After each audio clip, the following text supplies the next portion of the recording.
Bismillahirrahmanirrahim.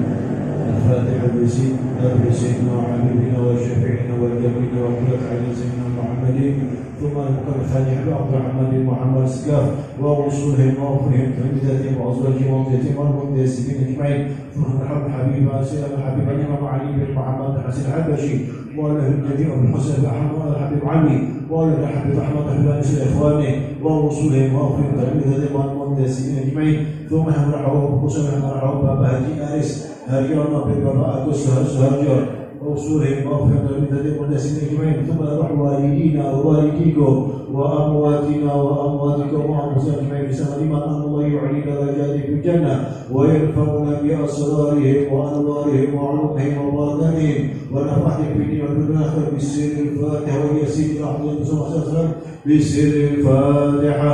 أعوذ بالله من الشيطان الرجيم. بسم الله الرحمن الرحيم. الحمد لله رب العالمين غير المغضوب عليهم ولا الضالين. آمين. بسم الله الرحمن الرحيم. ياسين والقرآن الحكيم. أشهد أن يقول له كن فيكون فسبحان الذي بيده ملكوت كل شيء وإليه ترجعون. لا إلا الله لا إله إلا الله لا إله إلا الله لا إلا الله لا إله إلا الله. اللهم صل على حبيبك سيدنا محمد وآله وصحبه وبارك وسلم.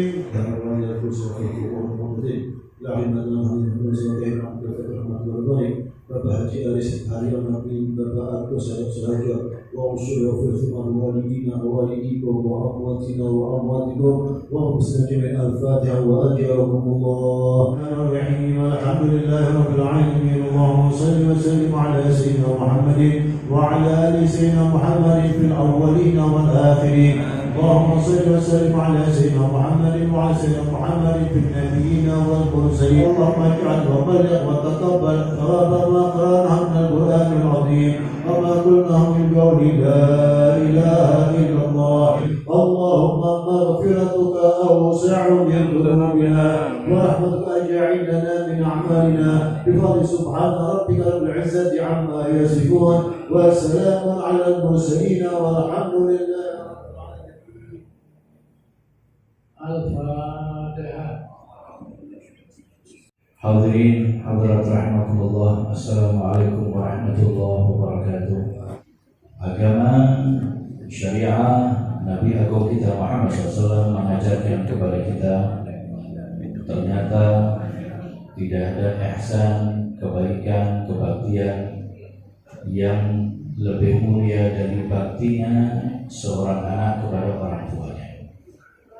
Termasuk tanda daripada bakti seorang anak kepada orang tuanya senantiasa mengingat keduanya di dalam doanya, mengingat keduanya di dalam nasihat-nasihatnya, mengingat keduanya bagaimana orang tuanya seolah-olah tetap hidup dengan mewariskan amal-amal soleh yang dilanjutkan oleh anak. Maka termasuk pula tanda yang besar dari kebaktian anak dan tanda anak itu menjadi anak yang soleh adalah anak yang mendoakan kepada orang tuanya. Pastinya ketika Allah sudah menyebut bahwa anak yang soleh yang mendoakan orang tuanya termasuk amal yang tidak akan putus, berarti setiap doa yang dihaturkan anak kepada orang tuanya pasti diterima oleh Allah. Maka doa yang kita haturkan pada malam hari ini teruntuk kepada almarhum saudara kita Bapak Aris. Semoga Allah mengumpulkannya dengan hamba-hambanya yang saleh. Doa-doa kepada kita disampaikan oleh Allah Ta'ala kepada beliau dengan sebesar-besar fadilah, dengan sebesar-besar pahala, dan diperuntukkan pula kepada orang-orang tua kita yang telah mendahului kita dengan seagung-agungnya fadilah dan pahala. Amin ya rabbal alamin. Allah telah menceritakan di dalam surat Al-Ma'arij ketika nanti di yaumil qiyamah, di hari kiamat, orang-orang yang telah berbuat kezaliman, berbuat kefasikan, mereka diletakkan di satu sisi untuk diadili di dalam perhitungan hisabnya Allah Ta'ala. Di dalam surat Ma'arij Allah berfirman, yawaddul mujrimu law yaftadi min 'adzabi yawmi idzin bi banihi wa sahibatihi wa akhihi wa fasilatihi allati tuwihi wa man fil ardi jami'an thumma yunjihi. Kalau disebutkan di dalam surat Al-Ma'arij tersebut, Allah berfirman, yawaddul mujrimu law yaftadi min 'adzabi yawmi idzin bi banihi.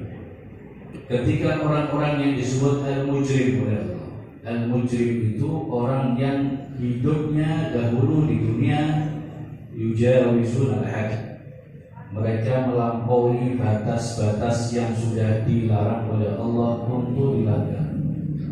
Sesuatu yang dilampaui batas yang keluar dari apa yang telah ditentukan Allah dalam hukum, maka dia termasuk orang-orang yang zalim dan orang-orang yang mujrim, orang yang berbuat kefasikan, melebihi apa yang sudah Allah batasi, melanggar apa yang sudah Allah batasi, berbuat sesuatu yang seolah-olah melawan hukum-hukum dan aturan Allah. Maka orang-orang seperti ini hidup di dunia, tetap mereka diberi nikmat, tetap mereka diberi apa yang mereka kerjakan, tetapi apa yang mereka perbuat ternyata bukan sebagai bukti mereka orang-orang yang seolah-olah dibenarkan.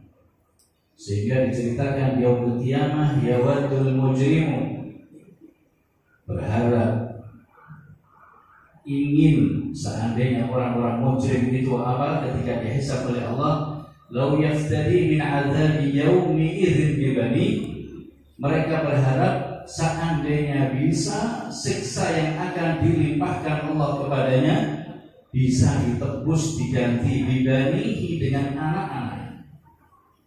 Yang kedua, wasahibatihi wa akhi, atau mungkin bahkan mereka akan berani menebus kalau seandainya bisa, selain anak-anaknya, istrinya yang akan jadi tebusannya, wa akhihi, saudaranya, wa fasilatihi allati tuwi, atau rekan-rekannya yang dulu pernah ketika di dunia mendukung, menyelamatkan, mengeluhkan, memuji dan sebagainya. Wa man fil ardi jami'an tsumma yunji, atau bahkan kalau bisa semua yang di bumi, ingin berharap orang-orang mujrim itu bisa menebus dengan apa yang ada di muka bumi ini semuanya, tsumma yunji, agar dia bisa kemudian selamat dari siksa Allah. Semoga Allah selamatkan kita dari sini. Kalau kita perhatikan, ada salah seorang ulama ketika menjelaskan ayat ini, yawaddul mujrimu law yaftadi min 'adzabi yawma idzin bi bani, berharap jika seandainya bisa orang-orang mujrim, orang-orang zalim, ketika bisa dia seandainya diizinkan oleh Allah untuk bisa dia tebus siksa yang akan menimpanya, dia akan ganti dengan siapa tadi? Anaknya. Kedua siapa? Istrinya. Ketiga siapa? Saudaranya. Keempat siapa? Fasilati, rekan, keluarga, kolega, semuanya kalau bisa. Wa man fil ardi, bahkan semua yang ada di muka bumi. Tapi indahnya di situ tidak disebut wa ummihi wa abihi, tidak disebut kata-kata sebagai tebusan siapa? Ibu dan ayah. Kenapa kok ibu sama ayah kok tidak disebut di situ? Sedangkan di surat lain disebut yauma yafirrul mar'u min wa ummihi wa abihi. Di hari di mana orang berlari meninggalkan apa? Keluarganya, bahkan orang tuanya dia tinggalkan. Beda, dia tinggalkan. Tapi di ayat sebelumnya dia tebus. Berarti ada kesalahan yang memang harus dia terima akibatnya, sehingga dicontohkan Allah seandainya dia bisa menebus, dia akan tebus. Namun tebusan-tebusan yang itu merupakan hal yang berharga, anak, istri, saudara, teman, rekan, siapapun. Kalau seandainya ini bisa jadi tebusan ya, tapi kenapa Allah tidak sebut sebagai tebusan itu di antara yang tadi disebut tadi ummihi wa abi, ayah tadi? Kenapa? Karena sebagian ulama menyebutkan Allah tidak ridho kedudukan orang tua itu kok seolah-olah hina dibandingkan dengan dosa yang dilakukan anaknya, sehingga orang tuanya itu kok semurah itu sebagai tebusan nanti di hari kiamat, padahal itu hanya sebuah contoh. Betapa mulianya orang tua di sini kedudukannya di mata Allah Subhanahu wa taala. Maka tidak ada yang lebih agung kedudukan seorang anak dengan kesolehannya, seorang anak dengan kedudukannya di mata siapapun, seorang anak dengan kekayaannya seperti apapun, seorang anak dengan kemuliaannya di mata siapapun, sebelum dia menjadi anak yang betul-betul ihsan, berbuat kebaktian kepada kedua orang tua. Kita tahu bahwa nikmat daripada nikmat surga akan didahulukan oleh Allah di muka bumi ini hanya diperuntukkan bagi anak yang berbakti kepada orang tua. Dan siksa yang didahulukan oleh Allah waliyadzubillah na'udzubillah min dzalik dari siksa neraka adalah siksa yang didahulukan di dunia hanya diperuntukkan bagi anak-anak yang durhaka kepada orang yang zalim seperti apapun akan Allah tahan siksanya. Orang yang jahat seperti apapun Allah akan tahan. Kita lihat Fir'aun itu mengaku Tuhan, ya, dia di akhirnya saja tetapi nanti di akhirat dia baru menerima siksa yang besar. Tetapi ketika ada anak yang durhaka kepada orang tuanya, dia akan rasakan azab neraka terlebih dahulu sebelum dia rasakan nanti di yaumul qiyamah. Semoga Allah selamatkan kita, dijadikan kita menjadi anak-anak yang saleh. Kemudian sunnah yang kita duduk ini dari sunnahnya para kaum salihin untuk bersama-sama kita mendoakan orang-orang tua kita. Ini adalah salah satu wujud terjemahan dari makna ihsan kita kepada orang tua kita. Karena ketika kita membuat satu makna yang mengakibatkan itu makna bakti, berarti ini menjadi sebab juga Allah turunkan ridha kepada kita. Seperti yang disabdakan oleh Nabi Muhammad SAW, ridha Allah fi ridhal walidain. Ridha Allah terletak pada ridha kedua orang tua. Wa sukhtallah fi sukhtil walidain. Murka Allah terletak pula di dalam murka kedua orang. Makanya disebutkan juga dalam sebuah hadits, man asbaha, dalam hadits qudsi, man asbaha murdiyan bi musqitan bi walidayhi fa ana anhu sakhir. Wa man asbaha musqitan bi murdiyan bi walidayhi fa ana anhu radin. Dalam hadits qudsi, barang siapa yang di pagi harinya dia berbuat amal-amal yang membuat aku ridha, namun kedua orang tuanya telah dia sakiti sehingga orang tuanya murka, maka berubah ridhaku menjadi murka. Dan barang siapa di pagi hari telah membuat perkara-perkara yang membuat aku murka, namun di saat itu dia membuat hal-hal yang menjadikan orang tuanya ridha, maka murkaku berubah menjadi ridha kepadanya. Mustahil kita kumpul di sini berdoa, membaca Al-Quran, munajat kepada Allah. Mustahil ini menjadi sebab Allah murka kepada kita. Apapun alasan, apapun argumentasinya, apapun dasar-dasarnya, tidak ada jalan yang menjadikan kita untuk bisa mendapatkan ridha seperti doa yang sudah kita aturkan kepada kedua orang tua kita yang sudah jelas buktinya disampaikan oleh Nabi kita Muhammad sallallahu alaihi wasallam. Karena itu hadirin hadirat rahmatullah, ini adalah salah satu sunnah dari ulama shalihin dan termasuk sunnah yang diajarkan oleh Nabi kita Muhammad SAW untuk mendoakan kepada orang tua kita. Bahkan ini sunnah yang ada dalam Al-Quran, seperti yang disebutkan di dalam doa yang akhir tadi dibaca, waladzi jaa min ba'di yaquluna rabbana ighfir lana wa li ikhwanina alladziina sabaquna bil iman. Ini adalah tarbiyah Al-Quran, ini pendidikan Al-Quran Bagaimana orang-orang yang datang setelahnya? Siapa yang datang setelahnya? Generasi, anak, keturunan, dan seterusnya. Mereka mendoakan kepada siapa? Ikhwanana ya Allah, diajarkan kita cara mendoakan. Ikhwanana alladzina sabaquna bil iman, ya Allah ampuni aku dan ampuni mereka, orang-orang yang telah mendahului kami dalam keimanan kepadamu. Dan cukup sampai di situ, ditambah lagi apa? Wala taj'al fi qulubina apa? Ghillan. Jadi tidak cukup doa. Sebab kenapa? Terkadang kita dulu mungkin masih hidup kita benci dengan orang, tapi setelah meninggal terus kita jadi baik. Tetapi di situ Allah ketika tahu karakter manusia itu seperti ini, ditambah doanya. Apa? Wala taj'al fi qulubina, dan ya Allah, jangan kau jadikan di dalam hati kami apa? Ghillan lil ladzina amanu, dengki kepada mereka yang beriman. Jadi tidak cukup hanya doa ya Allah ampuni mereka, wes sudah rambung itu ben uang wes tidak. Jadi supaya apa?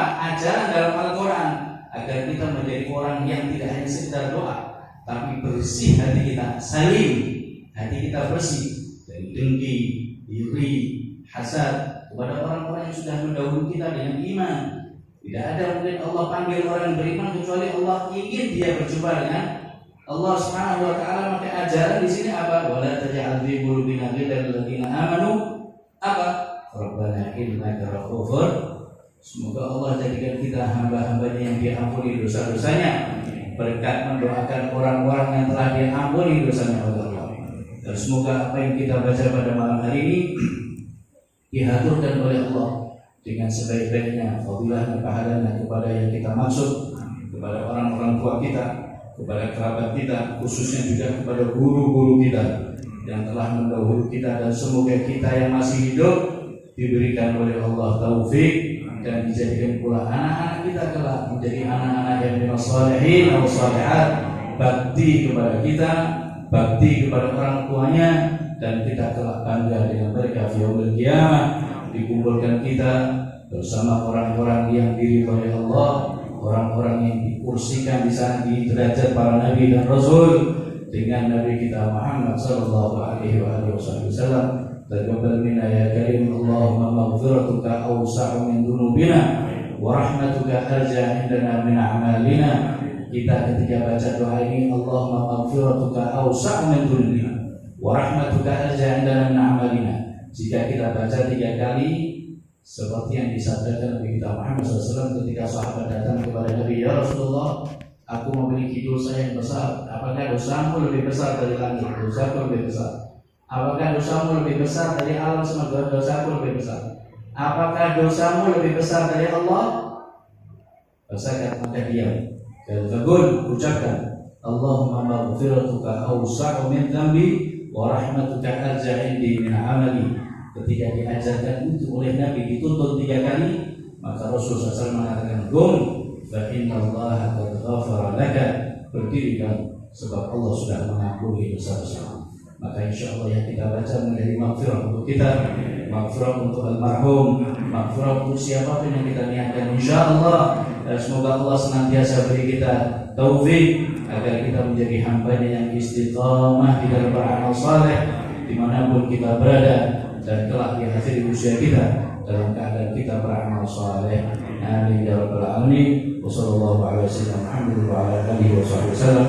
Walhamdulillahi rabbil alamin.